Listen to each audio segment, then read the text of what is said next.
Hello students, स्वागत है आपका एमसीएस क्लासेस में। हमारी सोशलॉजी की आंसर राइटिंग सीरीज चल रही है, जैसे कि आपको ज्ञात है।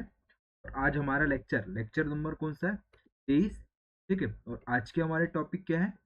देखिए, लास्ट लेक्चर में हम लोगों ने कहाँ तक कर लिया कि 73वें संविधान संशोधन के पहले और बाद में पंचायती राज व्यवस्था, यहाँ तक कर लिया है। और आज हमारा टॉपिक क्या है? ग्रामीण नेतृत्व, गुटबाजी और लोक सशक्तिकरण, मतलब कि रूरल लीडरशिप। ठीक है, गुटबाजी और क्या है, लोक सशक्तिकरण। ये तीन टॉपिक को हमको आज कवर करना है। ठीक है, आईएमपी टॉपिक है, यहाँ से क्वेश्चंस आने तय ही है। ठीक, क्लियर। चलिए देखते हैं हम लोग कि सबसे पहले हम किस मोड में करने वाले हैं इस टेस्ट सीरीज को। टेस्ट सीरीज नहीं, आंसर राइटिंग सीरीज को क्वेश्चन आंसर फॉर्म में हम लगातार करते आ रहे हैं और आगे भी हम इसी फॉर्म में पढ़ेंगे। ठीक है, कौन कौन सा?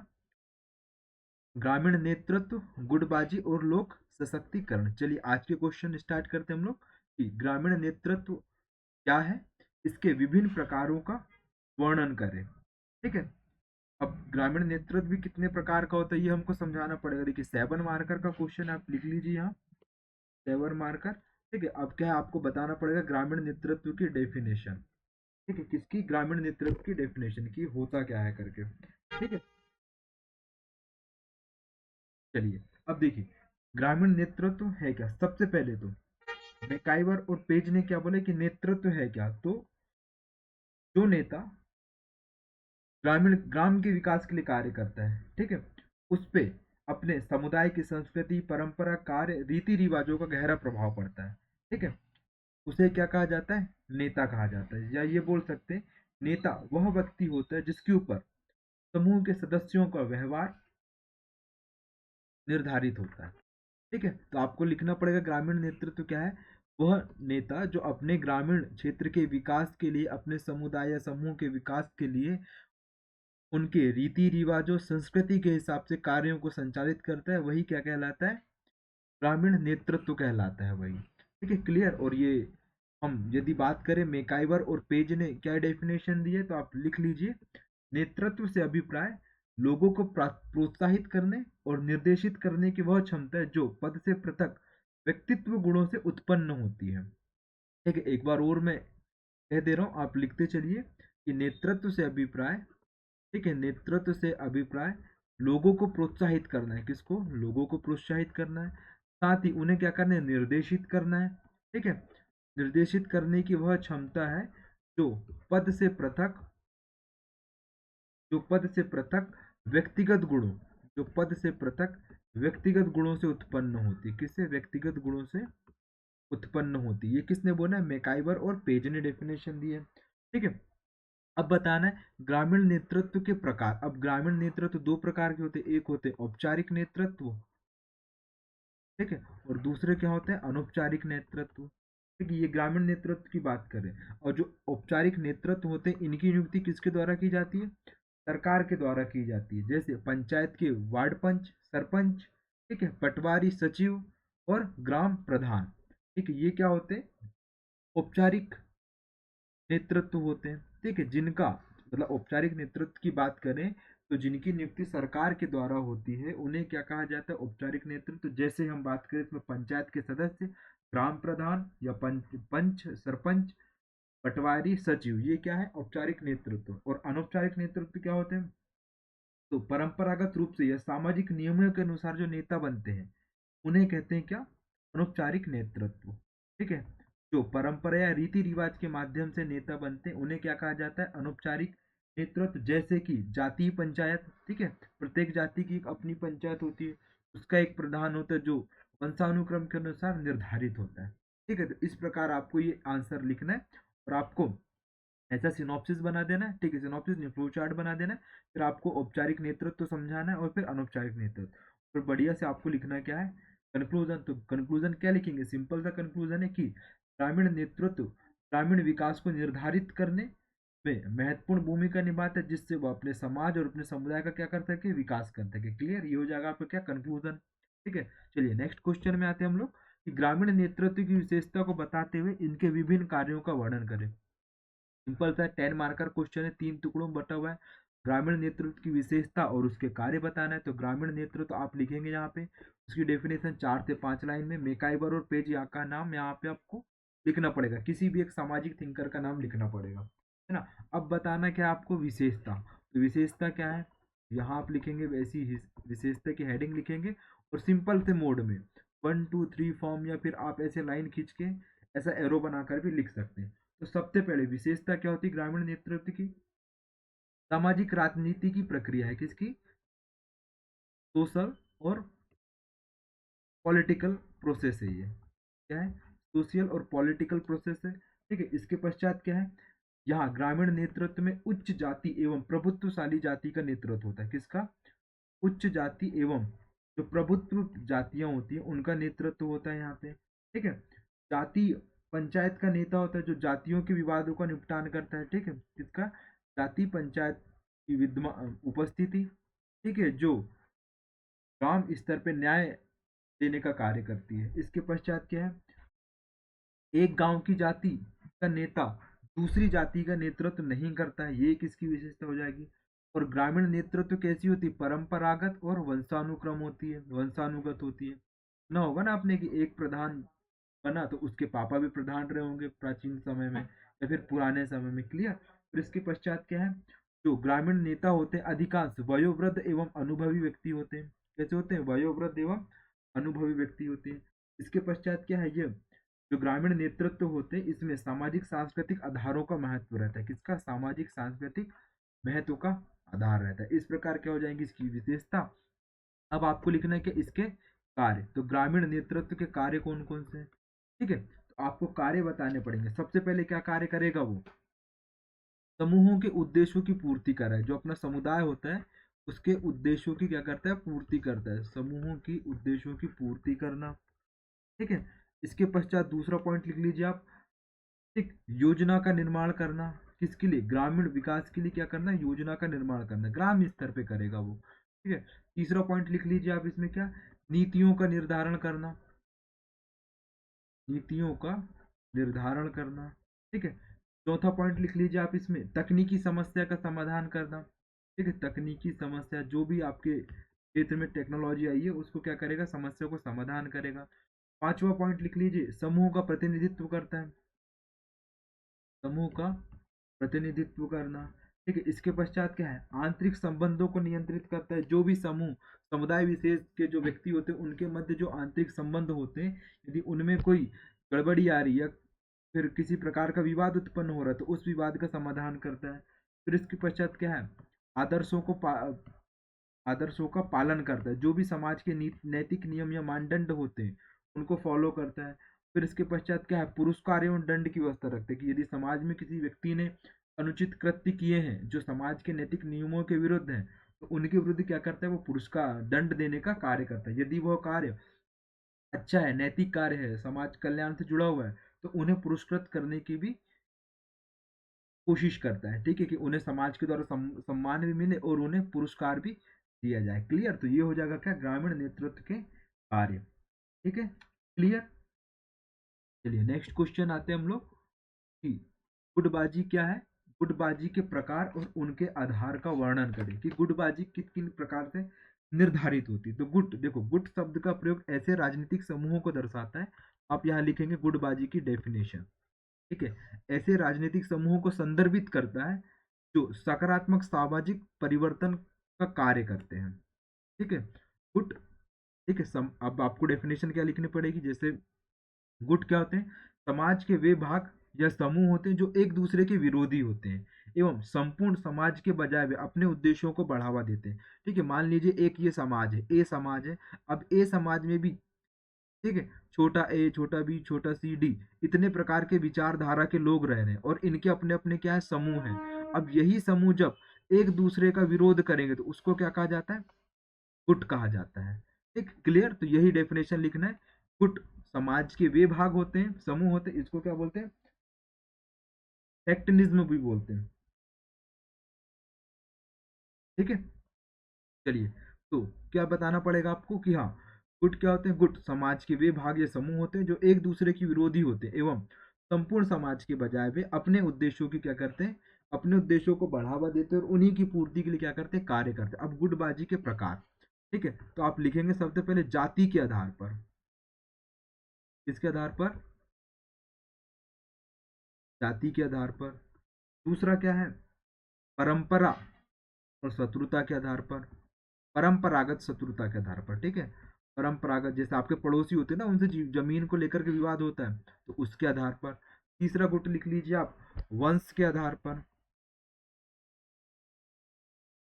वंश के आधार पे। चौथा लिख लीजिए आप इसमें उत्तराधिकार के आधार पे।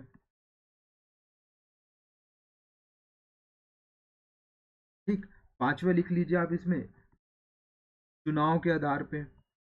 गुट बढ़ जाते ना जब पंचायत का इलेक्शन होता है, तो आप देखे होंगे वहां पे चुनाव के आधार पे। छठवा लिख लीजिए आप इसमें वैवाहिक संबंधों के आधार पे, वैवाहिक संबंधों के आधार पे। सातवां लिख लीजिए आप परिवार के आधार पे, ठीक है। फिर लिख लीजिए गांव के आधार पे,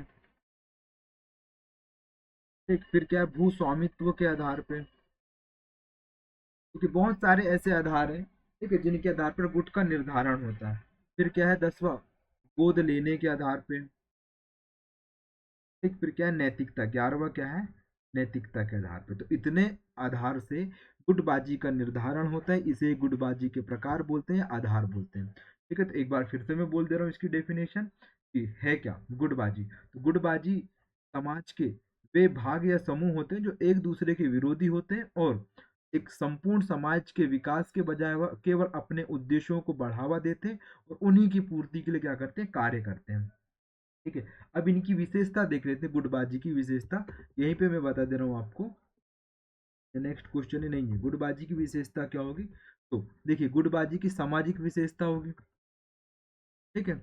सबसे पहले छोटा एवं सीमांत आकार होता है इनका, छोटा व सीमांत आकार, ठीक है। दूसरी विशेषता होगी ऐच्छिक सदस्यता, इसमें लोग अपनी इच्छा के अनुसार जुड़ते हैं, ठीक है। तीसरा पॉइंट लिख लीजिए इसमें सामूहिक भूमिका, ठीक है। सामूहिक भूमिका ये क्या हो जाएगी, इसकी विशेषता कौन सी, सामाजिक। इसके पश्चात राजनीतिक विशेषता, इनके क्या उद्देश्य पूर्ण निर्मित होते हैं, ठीक है। संघर्ष के साथ सहयोग करते हैं, ठीक है, संघर्ष के साथ सहयोग, ठीक। ये क्या हो जाएंगे इसके राजनीतिक विशेषता। फिर इसके बाद क्या है, जो अस्थाई जो गुटबाजी होते हैं उनकी विशेषता क्या होती है कि एक दूसरे का विरोध करते हैं ये, आपसी प्रतियोगिता करते हैं और क्या करते हैं, ग्रामीण विकास में सहयोग करते हैं। इस प्रकार क्या है, गुटबाजी की विशेषता है। यदि मान लीजिए सामाजिक गुट है तो उसकी विशेषता क्या होगी, वह छोटा होगा, ठीक है, और साथ में ऐच्छिक सदस्यता होगी और क्या होंगे, हित समूह के रूप में काम करते हैं और सामूहिक सहयोग को बढ़ावा देते हैं। यदि राजनीतिक गुट होगा तो इनके क्या होंगे, उद्देश्य पूर्ण क्या होंगे, निर्मित होंगे, पहले ही उद्देश्य का निर्धारण होता है इनमें। आक्रामक कार्यविधि करते हैं, अहिंसात्मक कार्यविधि को बढ़ावा देते हैं ये। फिर क्या है, संघर्ष के साथ सहयोग करते हैं। जब जो अस्थायी गुट होते हैं तो उनके विशेषता क्या होती है, एक दूसरे का विरोध करते हैं, वो आपसी प्रतियोगिता को संचालित करते हैं, ग्रामीण विकास में कार्यों को करते हैं, ठीक है। क्लियर, ये हो जाएंगे क्या, गुटबाजी के विशेषता की। यदि सामूहिक गुटबाजी है तो उसकी अलग विशेषता है, राजनीतिक गुटबाजी तो उसकी अलग विशेषता, और अस्थायी गुटबाजी है तो उसकी अलग विशेषताएं हैं। क्लियर स्टूडेंट, चलिए नेक्स्ट क्वेश्चन है हमारा, देख लेते हैं। लोक सशक्तिकरण को समझाते हुए उसके विभिन्न प्रकार के घटक को समझाएं, ठीक है। लोक सशक्तिकरण होता क्या है, सिंपल सी डेफिनेशन है इसमें, व्यक्ति और समुदायों को, लिख लीजिए आप, 7 मार्कर क्वेश्चन है। व्यक्तियों और व्यक्तियों के समुदायों को सामाजिक, आर्थिक, राजनीतिक एवं सांस्कृतिक प्रक्रियाओं में भाग लेने की क्षमता और अधिकार प्रदान करने की जो प्रदान किया जाता है वही क्या कहलाता है, लोक सशक्तिकरण। या ये बोलूं, या ये कहें हम कि व्यक्ति और व्यक्ति के समुदायों को सामाजिक, आर्थिक, राजनीतिक, सांस्कृतिक प्रक्रियाओं की दक्षता में सुधार करना ही क्या है, सशक्तिकरण है। मतलब इंपावर करेंगे किसको, पब्लिक को, ठीक है। या एम्पावरमेंट ऑफ पब्लिक यही होता है, सिंपल सा अर्थ है कि व्यक्ति तथा व्यक्तियों के समूह को सामाजिक, आर्थिक, राजनीतिक रूप से क्या करना, सशक्त बनाना या सशक्त बनाने की क्रिया ही क्या, या प्रक्रिया ही क्या कहलाती है, लोक सशक्तिकरण। अब इसके घटक कौन कौन से होंगे, अब वो आप किन किन माध्यमों से या फिर किन किन कंपोनेंट के माध्यम से आप किसी भी पीपल को क्या कर सकते हैं, एम्पावर कैसे कर सकते हैं। तो सबसे पहले आप उसको क्या देंगे, शिक्षा प्रदान करेंगे। शिक्षा प्रदान के पश्चात उसको एक संगठन का सदस्य बनाएंगे। ठीक है, संगठन का सदस्य बनने के पश्चात उसमें क्या आएगी, जागरूकता आएगी अपने अधिकारों के प्रति। जब जागरूकता आएगी तो वो लोकतंत्र के प्रति क्या होगा, सजग होगा। ठीक है, जब लोकतंत्र के प्रति सजग होगा तो उसके क्या मिलेगी, सामाजिक न्याय मिलेगा। जब सामाजिक न्याय मिलेगा तो सामाजिक संवेदनशीलता होगी उसमें। ठीक है, ये क्या है, उसके घटक हैं। ठीक है, सामाजिक संवेदनशील। ठीक है, शिक्षा तो बता दिए कि किस प्रकार शिक्षा लोगों को सशक्त करने में भूमिका निभाती है, और यदि व्यक्ति संगठन से जुड़ जाता है शिक्षा ग्रहण करने के पश्चात तो वह और अधिक सशक्त हो जाएगा। जब उसमें संगठन से जुड़ने के पश्चात जागरूकता आएगी, सशक्त होगा। जब जागरूक जागरूक हो जाएगा वो, तो फिर डेमोक्रेसी की बात करेगा वो। जब डेमोक्रेसी की बात करेगा तो फिर उसको क्या चाहिए, सोशल जस्टिस चाहिए, सामाजिक न्याय चाहिए। जब सामाजिक न्याय उसे मिल जाएगा तो वह अपने अंदर एक सामाजिक संवेदनशीलता का गुण को डेवलप करेगा। इस प्रकार आप लोगों को क्या कर सकते हैं, सशक्त कर सकते हैं। ये इसके क्या हो जाएंगे, घटक हो जाएंगे, किसके, लोक सशक्तिकरण के घटक। क्लियर। अब देखिए, अब लोक सशक्तिकरण के में कुछ चीज ऐसी भी है जो बाधक के रूप में भी कार्य करती है। तो यहाँ बाधक भी लिख दे रहा हूँ, लेकिन क्वेश्चन में नहीं पूछा है, यहाँ बस केवल मैं आपको समझा। तो बाधक कौन कौन सी चीजें होंगी, सबसे पहले तो सामाजिक भेदभाव या अन्याय, जिसको हम बोलते हैं क्या, असमानता। ठीक है, असमानता भी क्या, लोक सशक्तिकरण को क्या करती है, रोकती है। इसके पश्चात क्या, शिक्षा की कमी। आप इन्हीं पॉइंटों को उल्टा कर लीजिएगा, जो घटक है ना इन्हीं को उल्टा कर देना है, तो ये क्या हो जाएंगे, बाधक तत्व हो जाएंगे। फिर तीसरा बाधक तत्व क्या होगा, भ्रष्टाचार। ठीक है, करप्शन जिसको बोलते हैं। ठीक है, इसके पश्चात क्या, सामाजिक रूढ़ियाँ, जो रूढ़िवादिता होती है, वो भी लोक सशक्तिकरण को, जैसे हम महिलाओं को के बारे में हम एग्जाम्पल लें तो आपने देखा होगा कितने समय से उन्हें हमेशा समाज के निम्न तबके में रखा जाता है। ठीक है, और यदि हम बजट की बात करें तो प्रधानमंत्री जी ने भी क्या, भारत में 4 जातियों की बात कही है। कौन कौन सी जाति, महिला है ना, महिला के पश्चात युवा, उसके पश्चात किसान। ठीक है, और किसान के पश्चात और एक बताइए कौन सी जाति थी। ठीक है, एक और, एक और समाज की उन्होंने, हाँ, गरीबी। 4 जातियों की बात करी भारत में, कौन कौन सी जाति, एक युवा है, महिला है, किसान है और गरीबी है। इन जाति की बात करते हैं इसलिए, और महिला उन्होंने क्यों रखा है, क्योंकि इन्हें सशक्त करना है ना। क्लियर। तो क्यों है, कौन कौन से बाधक तत्व हैं, सामाजिक रूढ़ियां। फिर क्या है, राजनीतिक अस्थिरता, की किसी भी समाज देश की क्या, राजनीति स्थिर नहीं है तो वो भी क्या करेगी, बाधा करेगी। फिर संघर्ष, कि वर्ग तथा धर्म विशेष के मध्य क्या होते हैं, संघर्ष देखा होगा आपने, वो भी लोगों को सशक्त करने में क्या करते हैं, बाधा उत्पन्न करते हैं। इसके पश्चात क्या, तकनीकी तथा डिजिटलीकरण का अभाव, कि हम उस तकनीक का यूज ही नहीं कर पा रहे, तो वो भी कहीं ना कहीं हमें एम्पावर होने में क्या कर रही है, रोक रही है। क्लियर। तो ये क्या हो जाएंगे, लोक सशक्तिकरण में बाधक। ठीक है, चलिए नेक्स्ट क्वेश्चन है हमारा, कि लोक सशक्तिकरण को बढ़ावा देने के लिए भारत सरकार में कौन कौन से प्रयास किए गए हैं। ठीक है, सबसे पहले आपको बताना पड़ेगा यहाँ पे परिभाषा, 10 मार्कर का क्वेश्चन है। ठीक है, परिभाषा लोक सशक्तिकरण की होती क्या है, समूह एवं समुदाय के सदस्यों को सामाजिक आर्थिक राजनीतिक रूप से उनकी दक्षता को सुधार करना ही क्या है, या दक्षता को बढ़ाना ही क्या है, लोक सशक्तिकरण है। अब इसके बढ़ावा देने के प्रयास कौन कौन से किए गए, सबसे पहले ग्रामीण स्तर में स्वशासन। ठीक है, ग्रामीण स्तर में स्वशासन, तो हमने क्या किए, पंचायती राज व्यवस्था को अपनाया, जिसके माध्यम से लोगों को राजनीतिक भागीदारी सुनिश्चित की गई है। जब वो राजनीतिक भागीदार हो जाएंगे तो उनमें क्या, लोकतांत्रिक गुणों का विकास होगा। क्लियर। दूसरा पॉइंट लिखेंगे आप इसमें क्या, सार्वजनिक सूचना जागरूकता। ठीक है, सार्वजनिक सूचना जागरूकता कार्यक्रम चलाया जा रहा है। ठीक है, इसके माध्यम से लोगों को सशक्त किया जा रहा है। तीसरा कार्यक्रम लिख लीजिए, सामाजिक आर्थिक सहायता कार्यक्रम, सामाजिक आर्थिक सहायता कार्यक्रम। ठीक है, इसके पश्चात चौथा लिख लीजिए आप, जनता की सहभागिता बढ़ा रहे हैं हम किसी भी क्षेत्र में, चाहे वो प्रशासन हो, शासन हो, या फिर क्या हो, ये दोनों ही, और सुशासन हो, तीनों चीजों में हम लोग क्या बढ़ा रहे हैं, जनता की भागीदारी बना रहे, बढ़ा रहे। पांचवा क्या प्रयास कर रहे हैं, कि लोकतंत्र की सुरक्षा तथा एवं उसकी स्थायित्व के लिए प्रयास कर रहे हैं, लोकतंत्र की सुरक्षा एवं स्थायित्व की। भारत क्या है, विश्व का सबसे बड़ा लोकतांत्रिक देश है, आपने सुना होगा। ठीक है। इसके पश्चात क्या है, आर्थिक समानता के लिए लगातार प्रयास कर रहे हैं। आर्थिक समानता के लिए डीपीएसपी में कहा गया ना, समान कार्य के लिए समान वेतन, और ठीक है, और क्या है, वेतन भी क्या होगा, बराबर होगा। स्त्री पुरुष की वेतन की समानता की बात कही गई। सातवां पॉइंट क्या है, जानकारी तक पहुंच। ठीक है। राइट टू इंफॉर्मेशन, सूचना का अधिकार लाया गया इसके लिए। इसके पश्चात क्या, सामाजिक परिवर्तन। ठीक है। ये सब प्रयास किए गए सरकार के द्वारा। सांस्कृतिक तथा धार्मिक प्रयास, ये क्या है, सरकार के द्वारा प्रयास किए गए हैं लोक सशक्तिकरण को बढ़ावा देने का। अब देखिए, लोक सशक्तिकरण में हम लोग चार चीजों की बात करते हैं। किन किन चीजों को सशक्त करना है, किन किन लोगों को सशक्त करना है। सबसे पहले तो महिला को सशक्त करना है। ठीक है, महिला सशक्त, वुमन एम्पावरमेंट सुना होगा आपने। इसके पश्चात क्या, जनजातीय क्षेत्रों को, जनजातीय लोगों को सशक्तिकरण, मतलब ट्राइब्स एम्पावरमेंट, आपने कंसेप्ट सुना होगा ये। तीसरा लिख लीजिए इसमें, अनुसूचित जाति। ठीक है, शेड्यूल्ड कास्ट एम्पावरमेंट को बढ़ाना है। फिर चौथा क्या, वंचित वर्ग सशक्तिकरण, जो समाज के अंतिम पंक्ति के व्यक्ति हैं, ठीक है, उनको सशक्त करना है, उनको एम्पावर करना है कि सरकार की सारी योजनाओं का लाभ कहाँ तक पहुंचे, समाज की अंतिम पंक्ति तक पहुंचे। जब उनको लाभ इस चीज का मिल जाएगा तो फिर उनका एम्पावरमेंट अपने आप हो जाएगा। ठीक है, इस चीज में सरकार क्या करी, लगातार प्रयास कर रही है कि हमको महिलाओं को सशक्त करना है, अनुसूचित जनजाति को सशक्त करना है, जाति को सशक्त करना है, और वंचित वर्गों को सशक्त करना है। क्लियर।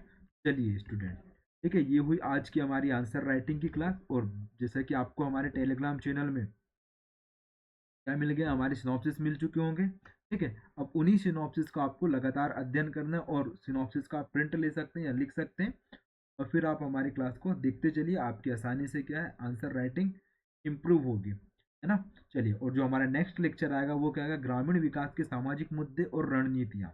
ठीक है, ये एक लेक्चर आएगा, इसे हम दो, ये वाले चैप्टर को 2 लेक्चर में समाप्त करेंगे। ठीक है, ग्रामीण विकास के सामाजिक मुद्दे, इसके पश्चात क्या, बंधुआ एवं प्रवासी मजदूर, और ग्रामीण समाज में बदलाव के किस किस प्रकार के रुझान चल रहे हैं। क्लियर। चलिए, thank you for watching MCS classes. और हमारे सिनॉप्सिस आपको कहाँ मिलेंगे, हमारे टेलीग्राम चैनल एमसीएस क्लासेस। ठीक है, MCS classes 2024 content, new content यहाँ पे मिलेंगे, जिसकी लिंक कहाँ पे दी